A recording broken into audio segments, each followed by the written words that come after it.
One day, Arthur was waiting in a line to register a letter in the post office in New York. He noticed that the clerk seemed very bored with his job. Arthur thought this could be due to the same work he has been doing year after year. There is no excitement left. Then an idea came to Arthur's mind. He told himself that I'm going to try to make this clerk like me. Strange, isn't it? How can you make someone so bored like you instantly? Well, not only did Arthur make the clerk like him, but also he made the clerk happy. Now, you must be thinking, how did Arthur do that? Think for a moment what you would have done in this scenario.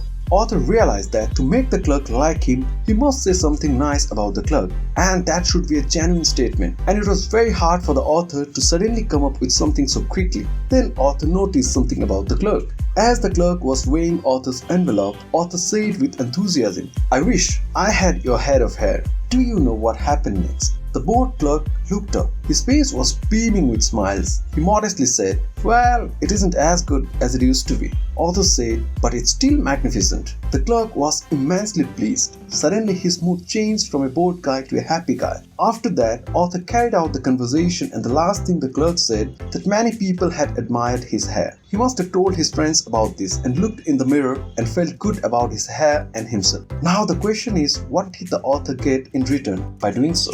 Arthur said that if we only radiate little happiness to people when we need something in return, then we are bound to fail in life. Nobody will like us. They will see you as a selfish person. Arthur felt an immense sense of happiness after he made the clerk happy. As Arthur did not expect anything in return from the clerk, Arthur says there is an important law about human conduct. If you obey this law, you will never face any trouble. In fact, if the law is obeyed, it will bring countless friends and constant happiness. And the law states that always make the other person feel important. I'm sure you must have come across such people in life whom you like just after one meeting. Have you ever wondered what is so special about those people? If you notice carefully, you'll find out that those people obey the law stated above.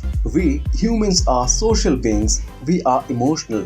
John Dewey said, "The desire to be important is the deepest urge in human nature." William James said, "The deepest principle in human nature is the craving to be appreciated." We all want to be appreciated. We are all important to ourselves, and we expect the same from other people too. And that's natural. There's nothing wrong with that, but it's very hard to change the world. Instead, you can change yourself and be the person that radiates happiness to people. And if you learn to do so effectively, people will start liking you instantly. They would love to be around you as you make them feel important and feel happy when they are around you. But remember, when you're praising someone, try to find something that you genuinely admire about that person. A small effort, a few words can light up someone's life like the clerk. This skill can help you in every area of your life, be it professional or personal, as nobody avoids a person who radiates happiness. Friends, I have told you about this great skill from the book How to Win Friends and Influence People by Dale Carnegie. Please read this book once, as this book can change your life.